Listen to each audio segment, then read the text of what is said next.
one bass fisher. Look at her. She don't even have it. 2 minutes and 14 seconds she had it in the water. Hey guys, welcome to Joko Outdoors. My name's Ken, and today we're going to be doing something a little bit different. I'm going to take you on a tour of the garden. So let's roll. All right, as you can see, we have got a lot going on here. I wanted to share this with you. Been gardening here at the homestead for probably the last 6 years, and I just want to share with you what we got going on. So this year we decided to grow a market garden. So this is my tomatoes. So this whole entire row here is all a paste tomatoes, because I make my own sauce, make my own salsa, and we wanted to grow an abundance so we could share this with the community. So I've got alternating tomatoes. So there's 1, 2, 3, 4, 5, 6. There's 12 totally in 13, actually 13 in that bed, and there's 13 over in this bed as well. So these are all paste tomatoes. This side has got some San Marzanos on it, and then going on down, there's a cherry tomato in the center, and we've got a slicer down there in the middle. So that's my tomatoes. That's the one chunk of my tomatoes. And right here I've got my experiment. So this is my these are Blue Lake pole beans. I'm doing an experiment this year with the Blue Lake bush beans and the pole beans to see which one produces the best. There's some different opinions about that, but you know, I'm going with that. And then beans like corn, so we planted some corn right here in the center, and it's doing pretty well. I was surprised that it's actually coming up pretty good. We're probably going to get maybe 6 ears out of this, but you know, that's what it is. We got some beautiful sunflowers coming up. You see that big guy? That sunflower, I think we had one last year that was 14 feet tall, and I'm hoping for a new record. We got some people that we have competitions with of who can grow the tallest sunflower before it topples over from the wind. And I think mine was 14 foot 9 inches, and the guy beat me by 1 inch last year. So we'll see. So you can see in the boxes there, we've got some more tomatoes. So these ones right here in the front, right here, right there, those are cherry tomatoes. I don't grow a lot of cherry tomatoes. We didn't plant a lot this year because we typically have a lot of volunteers. And then if you look in front, right in front of those, right here, that's a pink bumblebee, and they make kind of a grape-looking tomato that's pink with stripes on it. It's delicious. And then in the front is two slicer tomatoes. Now those are exactly the same variety. I'm going to take you around to the front here and show you this, because these are same variety, but I'm not sure what the heck is going on with that, because one of them is growing tall, the other one's just staying small. Look at this. So these are exactly the same variety. One of them's growing up tall, the other one's staying now nice and short. And the same thing over here. I've got 2 more in this area. These are the same variety here, and they're doing the same exact thing. They're making good tomatoes, but they're not growing up tall. I don't know what's going on with it. So if you got any ideas, if you had that particular problem, let me know. All right, this particular row of tomatoes, this is a different kind of tomato than most people have seen. This is called a purple Russian, and it gets kind of about the size of a heart, you know, like a deer heart, and it's about the same color, but it's kind of a cross between a slicing tomato and a paste tomato, because it doesn't have a lot of seeds in it, but it tastes really good on sandwiches. And so that's mainly what I'm growing these for. I made some sauce out of them last year, but you know, I can't say that I could tell any difference, because I kind of mixed them all together. All right, keeping on over here, I got a nice fig tree planted right here in the middle of the garden. Over here we've got some black beans growing up on the trellis. Then beside there is some peas, some sweet peas. And then here's my limas. Now the limas, for some reason, they didn't come in good this year. I planted a whole entire row right there twice, and that's all I got. So it's kind of a hit and miss sometimes with raised beds. Sometimes you get good germination, sometimes you don't. This is my Market More cucumbers, and we plant, usually we plant these with not volunteers, but what we call companion planting. So we plant radishes along the front here, and radishes help the fight off the bugs that take over your cucumbers. So the smell of the radishes, the bugs don't like it, so they don't come and invade. Normally about now I've got a bunch of holes in my leaves and stuff. I can see there's a little bug action on this guy right here, but not nearly what I normally see. And we're hoping that it'll keep the borer worms out this year, so they don't bore into our cucumbers and tear them up. All right, so this is here's one of my volunteer tomatoes. So this is what I'm talking about. Didn't plant these just come up, and we have these every year. They'll sprout up all over the place. There was actually one over there in the corn that I didn't show you. And then down here, we just planted some pickling cucumbers down here. So we're gonna be making some pickles. Right here is another batch. These are what we call an overflow tomatoes. So these are the ones that we weren't able to sell as starts, and I just don't have the heart to throw them in the trash. So I said, you know what, I'm gonna go ahead and put them in here, and we'll see what happens. And I'm probably going to grow a lot more than what's normal, that I normally need, but it is what it is, right? So that's my overflow tomatoes. And I got my one set of chickens here. So these guys right here in the corner that you can see, come on camera, pan around, there we go. So these guys right here in the front, these are I am Sermanis. I got a breeding pair there, and then this one right here and the one in the house over there, those went broody on me, so I stuck them in here with them to kind of get them off that brood cycle. That's how you get chickens off a brood cycle. You just move them to a place where they don't have any eggs to sit on, and they'll come off of it, and they're about ready to go back into the general population. All right, another experiment we did this year, because I've never done it before, and that's growing sweet potatoes in a raised bed. So I've got 2 different varieties of sweet potatoes. These are Beauregards, and I got to go find the tag for this one. I don't remember. I was telling my wife the other day, and I cannot remember what these are. But those over there on this bed is Beauregards, and these are a different variety. And then those in that bed are Beauregards. These beans here are called Chinese noodle beans. They get about 14, 16 inches long, and they are delicious. They taste similar to a not like a green bean. They got a different flavor to them, but they're really good. All right, and then getting into this pot here, this is my pepper garden. So I call this my salsa garden, and this is a new variety I'm growing this year. This is called a Sugar Rush Peach, and it's supposed to be a yellowy peach type pepper. So I'm looking forward to seeing how those taste. And I've got my jalapenos here, and you can see I got some jalapenos already coming out on there. So these guys are doing great, except for this guy right here. I don't know what happened to this one. This is another jalapeno, and he didn't want to come to the party, I guess. So heck with him.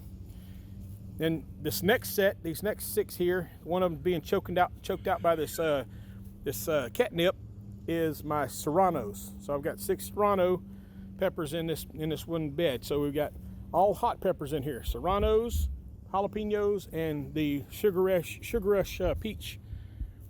All right, and traveling over here, these are my pride and joy. These are my Tabasco peppers, and I make my own Tabasco sauce. So if you're interested in any of my sauces, let me know. I'll send you some.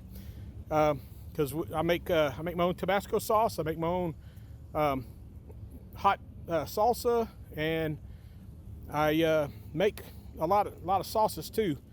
So if you're interested in seeing any videos on how I make my salsa and my Tabasco peppers or Tabasco sauce, let me know. All right, this right here is another one of my pride and joys. This is my ancho chilies, and there's a guy out in England called the Chili Chump. He's one of the ones I follow on YouTube, and he's got a challenge this year: who can grow the largest ancho chili. So this one right here and the one behind it, those are my competition ancho chilies. So I'm trying to grow the largest ancho chili, and do competition. It's a worldwide competition. You send in your submission, and then he puts it up against all the people, and if you win, you get like a seed pack from him or something like that. Right, these right here in the front of here are, let me buzz around here. I gotta remember what these are. I think they are cayennes. Yep, okay, so these are cayenne peppers. These 6 right here are cayennes. And I take those and I dry those and make my own cayenne pepper out of that. Right over here, these are purple hull peas. Yep, purple hull peas in this guy. And then over there are my Blue Lake bush beans. So these are the guys that are in competition with the ones I showed you over on the other trellis. And we're gonna see, that one's already making beans, this one has not, so, and we planted them the exact same day. So I'm making notes of these things so I can do a good comparison between them. Now over here, in this particular bed, this is where we get into our sweet peppers. So these are all banana peppers in here. Got 6 banana peppers. Actually, I've got banana peppers kind of scattered throughout this whole entire garden. And then, so I've got some more here, and then that's a tomatillo. And then these right here, these melons here are kind of a personal melon. They're called Kajari melons. First year I've grown those. One of the people I follow on YouTube, she grows them every year, and they looked awesome. So I said, you know, I'm gonna give a go and see what's going on with that. Here's a peach tree that we grew from a seed, and it's doing great. All right, keep it on. This is more catnip. So catnip, why do I have catnip everywhere? Well, catnip will keep ants out of your raised beds because the ants do not like that oil and that scent. So we plant that in the raised beds so that it'll keep the ants at bay. All right, down here on this end, these are, see my tags, so I put tags in here. These are habanadas. All right, so this is a habanada. It is a non-hot habanero. So I like the flavor of habaneros. I don't even mind the heat of the habaneros to a point, but I like the flavor of them, and my wife is not a hot pepper person, so I try to grow these for her so she can have those. Last year I grew jalapenos, and this year I'm growing the habanadas so we can have some non-hot peppers to make pepper poppers with. And then going on down here, you can see these are rested. I got tomatillos all the way down going in this bed here, and we'll just buzz around on the other side, and I'll take you back around on this side when we get to that point. All right, so I've got some bell peppers in here. So these are chocolate bell peppers. There's 3 of them. There's 1, 2, 3 over there. And we got some marigolds coming up over here. Those are good for keeping bugs out. Got some good butterfly action today. And then over here, these are my green bell peppers. So I've got 6 green bell pepper plants planted right here. And then over here, these are called red marconis. These get about 6, 8 inches long, big red peppers, and I make roasted red pepper out of them. And then I've got, on the back side, I've got 3 eggplants back there in the back. And you can see I got more buckets back here by the fence line. So I've got some, these are morning glories in this bucket here. This is another banana pepper. These are some more banana peppers, some more banana peppers. So like I said, I don't like to throw things away. You know, I will recycle them if I can. I've got some marjam in this one. And then this is a bucket of butternut squash that we're growing. We're gonna let it trellis up the fence here and run along the fence line. Got my hydrangeas, they're looking nice. My elephant ears. All right, let's pass back up this way. All right, so over here is my squash and zucchini bed. So on this end, going this way, from here, where's my finger, there we go. From here up to about 6 plants is all zucchini. And then the last 4 at the top are my yellow squash. And they've been my big producers so far. We've gotten a lot of harvest off of them. This down at the bottom here, this is called karabi. It's kind of like a little cabbagey type plant that grows. And we are, whoa, sorry about that. It's kind of like a little cabbagey type plant that grows. It grows this little ball. It's about that big around and tastes really good.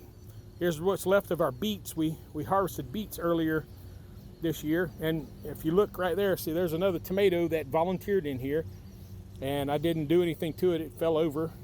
And what's going to happen now, where that tomato is laying on the ground right there, move this out of the way, so right there, it's going to re-root. So all those little hairs that are on tomatoes actually are little roots, and if you put them on the ground, they will reroot, because a tomato is not actually a plant, it's a vine. So they will grow vines. It'll grow this vine out, and it'll keep, every time it touches the ground, it'll kind of make a new root ball. And you'll have little plants that shoot up just like any other type of vine. This is carrots. So we have all our carrots planted in here. So I planted beets and carrots in the same bed.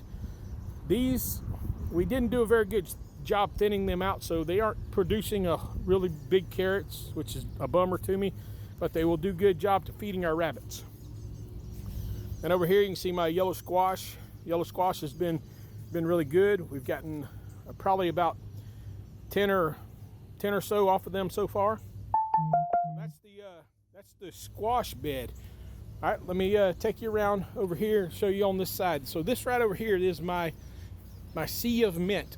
All right, they got some strawberries that are intertwined in here, but the strawberries are getting ready to, they're petering out, so they're going out, and now the mint has taken over. You can kind of see the intermixing of the strawberries and mint in there. And I've also got thornless blackberries in the midst of this too. I took a bunch of them out this year and we sold them as starts, and I've got a bunch of them on the fence line right over here. I think I put 20 of them along the fence line so they can grow up that fence line and cover that fence. All right, back over this way.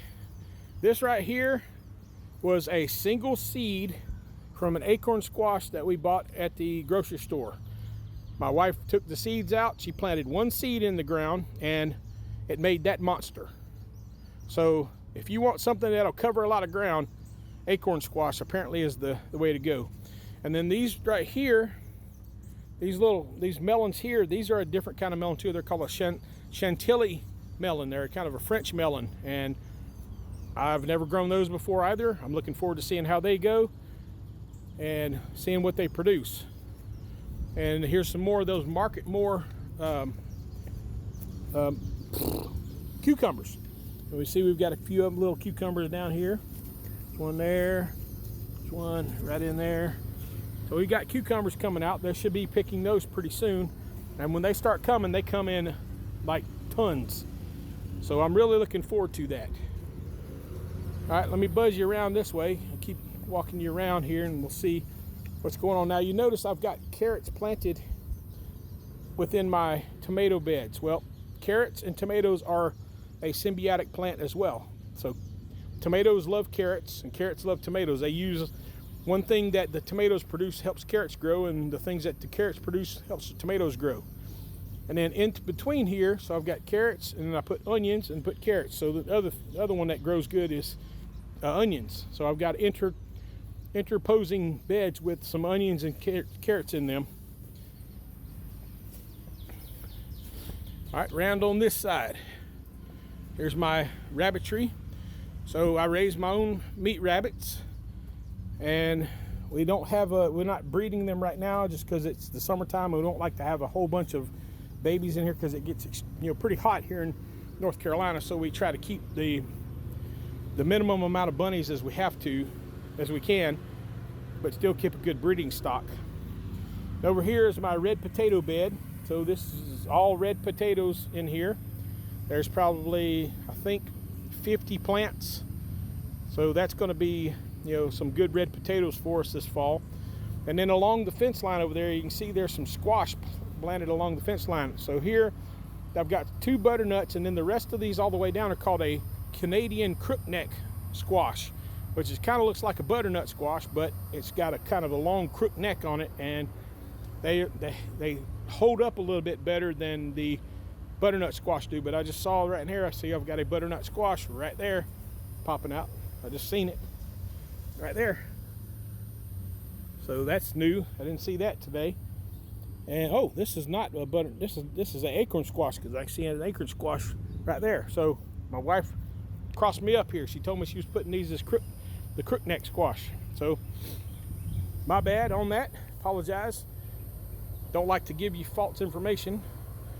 But at any rate, I am that's what we got on the homestead. Oh, the last place is, this is my watermelon patch, and I've got some pumpkins down there at the corner, but these are watermelons. So in the front up here, these are Jubilee watermelons, and then along the side I've got one there, there's another one in the front up there, and another one over here that are called strawberry watermelons, and those are a new variety we've grown this year, trying to try some different varieties of watermelons.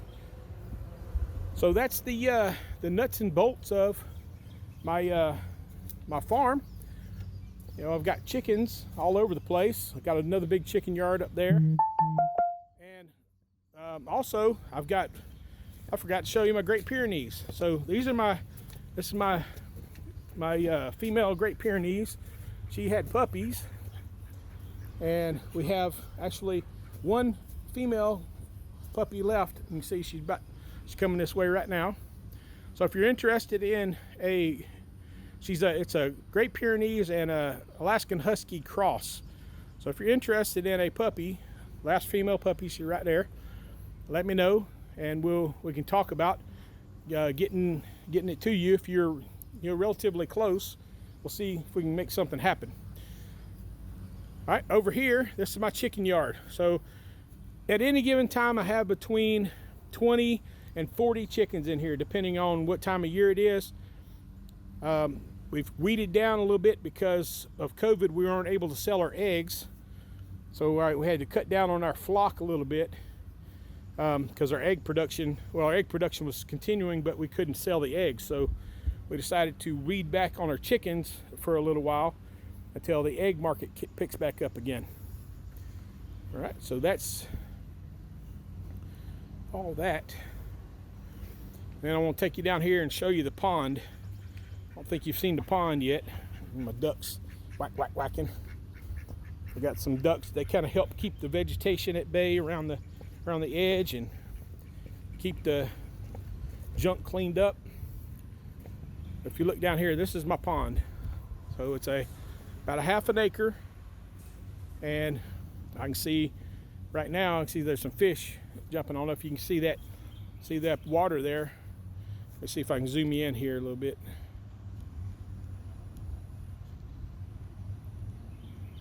There we go. All right.